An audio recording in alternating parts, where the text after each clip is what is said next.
আসসালামু আলাইকুম everyone, welcome back to my channel. কেমন আছেন সবাই? আলহামদুলিল্লাহ, আমরাও ভালো আছি।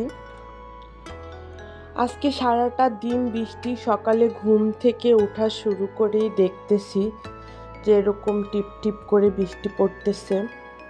কখনো বা একটু জোরে জোরে পড়তেছে, আবার কখনো একটু আস্তে আস্তে। এখানে আমি অর্কিড গাছের চারা দিয়েছি আর অনেকগুলো ডাল কেটে নিয়ে এরকম ছোট ছোট করে কেটে চারা দিয়েছি। আর অর্কিড গাছের একটা দারুণ একটা বিষয় যে অর্কিড গাছটা শুধুমাত্র নারকেলের ছোবা আর সামান্য পরিমাণ একটু মাটি লাগে আর এরকম ইটের টুকরা লাগে। এরকম ইটের টুকরা আর নারকেলের ছোবায় যতটুকু পানি স্প্রে করার দরকার ততটুকু করে রেখে দিলেই ওইটা অনেকক্ষণ ভেজা থাকে। এইভাবেই গাছটা গ্রো করে। তাই এখানে আমি দেখলাম যে না, এভাবেই আমার এর আগেও একটা চারা দিয়েছি, সেখান থেকেও এরকমভাবেই হয়েছে। এই জন্য আমি অনেকগুলো ডাল কেটে নিয়েছি। যেহেতু বৃষ্টি হচ্ছে, আমার ধারণা যেহেতু বৃষ্টি হচ্ছে সেহেতু গাছগুলো মরবে না, বেঁচে যাবে আর নতুন চারা হবে। আর অনেকগুলোই দিয়েছি, দেখা যাক কিভাবে গ্রো করে নাকি আদৌ মরে যায় গাছটা। গতকাল রাতে এই জারটার মধ্যে আমি একটু দই বসিয়েছিলাম, টক দই। টক দইটা বসিয়েছি ওভেনে।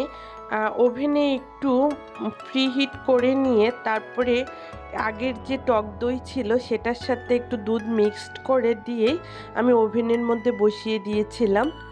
আর এখানে আমি কোনো রকম চিনি ইউজ করিনি, যেহেতু আমি এটা নিজে খাবো, এই জন্য কোনো চিনি ইউজ করিনি। একদম ন্যাচারাল ওয়েতেই দইটা বসিয়েছি।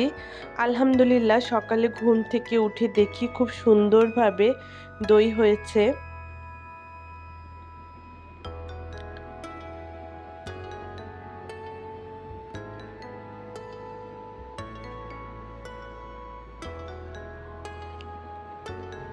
দইটা একটু খেয়ে শেয়ার করি আপনাদের সাথে কেমন হলো।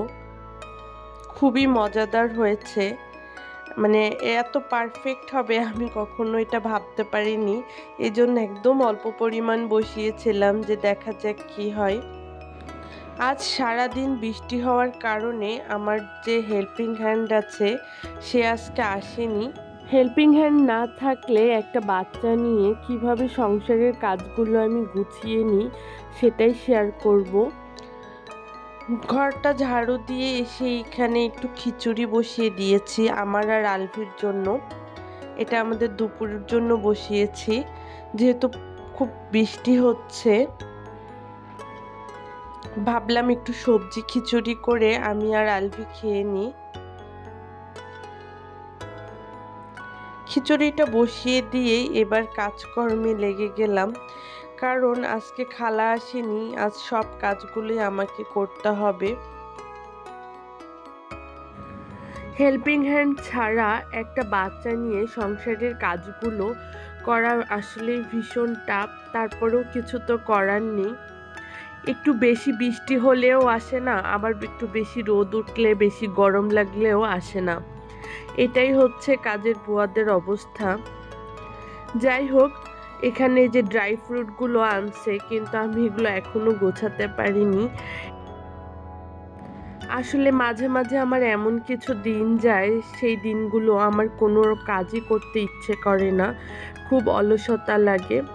আবার কিছু কিছু দিন যায় সকালটা শুরু হওয়ার পরে পরেই এত দ্রুত সময়টা চলে যায়, তেমন কোনো কাজ হয় না কিন্তু সময়টা পার হয়ে যায়। একটা বাচ্চা নিয়ে সংসারের সব কাজগুলো করাটা অনেক কঠিন হয়ে যায়। এত দ্রুত শেষ করি, অনেক সময় এগুলো শেয়ার করা হয় না আপনাদের সাথে, ভিডিও করতে মনে থাকে না। আমি এর সাথে ওভেনের উপরটাও একটু ভালো করে মুছে নিলাম, একটু পরিষ্কার করে নিলাম। এগুলোতে দেখা যায় রেগুলার পরিষ্কার করার পরও মনে হয় অনেকটাই ধুলা জমে থাকে। যদিও বা আমার বাসাতে খুব একটা ধুলা ঢোকে না, তারপরেও কেন জানি প্রতিদিনই এগুলো পরিষ্কার করতে হয়। আর আর যে জিনিসগুলো আমি দেখা যায় মানে রাফ ইউজ করি, প্রতিদিনই আমাকে ইউজ করতে হচ্ছে, সেই জায়গাগুলো রেগুলারই পরিষ্কার করতে হয়।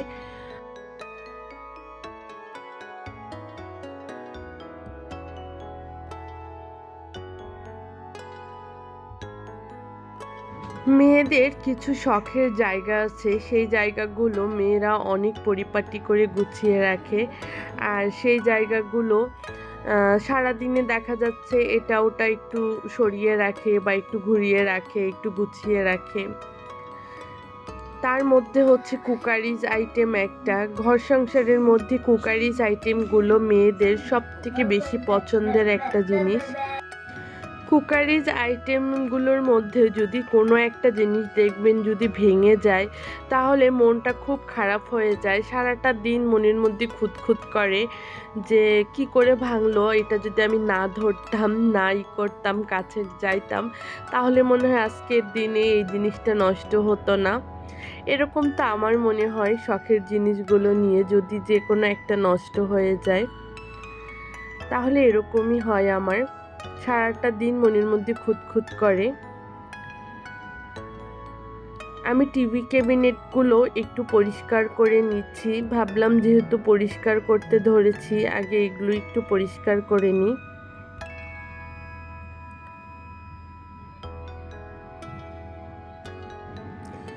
গতদিন আপনাদের সাথে শেয়ার করেছিলাম যে আলভির যত সফট টয়েজ আছে সেগুলো আমি ওয়াশিং মেশিনে পরিষ্কার করে নিয়েছি।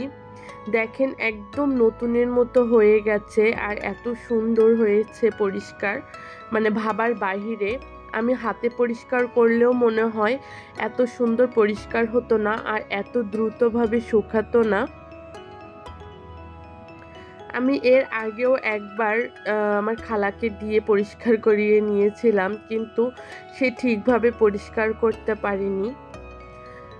কিন্তু ওয়াশিং মেশিনে দেখলাম যে অনেক সুন্দর পরিষ্কার হয়েছে। যদিও বা ওয়াশিং মেশিনের একটা ভিডিও আমি দেখেছি যে ওরা সফট টয়েসগুলো অনেক সুন্দরভাবে ক্লিন করেছে, তাই আমিও একটু ট্রাই করে দেখলাম যে না, একদম 100% ঠিক, ওয়াশিং মেশিনে খুব সুন্দর পরিষ্কার হয়। আর আমার এই ক্যাবিনেটটা সাজানোটা কেমন হয়েছে আপনারা প্লিজ আমাকে একটু কমেন্ট করে জানাবেন। এই সাইডে আমি একটু সাদা আর্টিফিশিয়াল ফুলও দিয়েছি আর গ্রিন একটা লতা দিয়েছি। আমার কাছে তো দেখতে ভীষণ ভালো লাগতেছে। আর আমার এরকম সাইড দিয়ে লতা ফুল এরকম ঝুলিয়ে রাখলে বেশ খুব ভালো লাগে, মানে একটু অন্যরকম একটা ভাইব আসে ঘরের মধ্যে।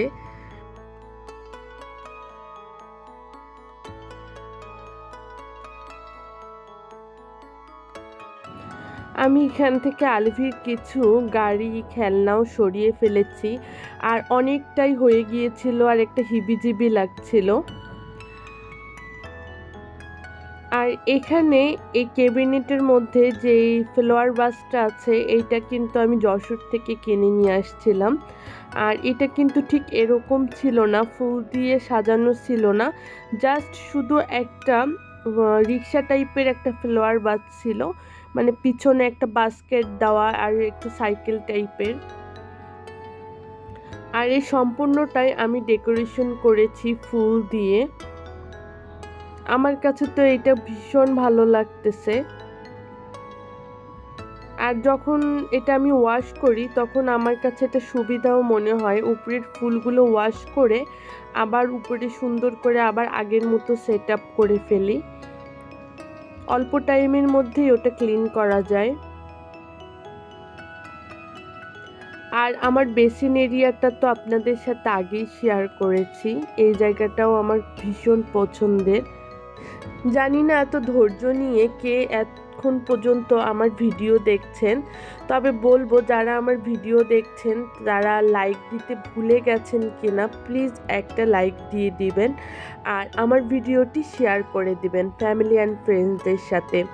আর যারা আমার চ্যানেলে নতুন তারা প্লিজ আমার চ্যানেলটি সাবস্ক্রাইব করে দেবেন। সবাই ভালো থাকবেন, সুস্থ থাকবেন, আর আমাদের জন্য দোয়া করবেন। আর সবার জন্য অনেক অনেক দোয়া আর ভালোবাসা রইল। আল্লাহ হাফেজ।